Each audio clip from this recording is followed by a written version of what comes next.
La boucle for est l'une des boucles les plus couramment utilisées.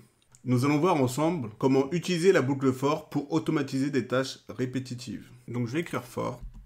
Et entre parenthèses, je vais devoir écrire 3 choses. Car la boucle for a une structure composée de 3 parties, l'initialisation, la condition et la mise à jour. La première partie que nous allons écrire est l'initialisation.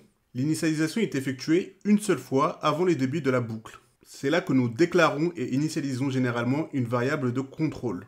Donc je vais déclarer la variable i que je vais initialiser à 0. Let i égale 0. Point virgule. La deuxième partie est une condition. Cette condition sera évaluée avant chaque itération. Si la condition est vraie, le bloc de code à l'intérieur de la boucle est exécuté. Si la condition est fausse, la boucle se termine. Donc je vais par exemple écrire i plus petit que 5. Point virgule. Donc les instructions à l'intérieur de ma boucle seront exécutées tant que i sera plus petit que 5. La troisième et dernière partie est la mise à jour. La mise à jour est effectuée après chaque itération. Elle est utilisée pour modifier la variable de contrôle de manière à atteindre la condition de fin de boucle. Je vais écrire i++. C'est-à-dire qu'à chaque tour de boucle, la valeur de ma variable i va augmenter de 1. Et l'instruction que je vais écrire pour ces boucles, c'est tout simplement de m'afficher la valeur de i. Donc console.log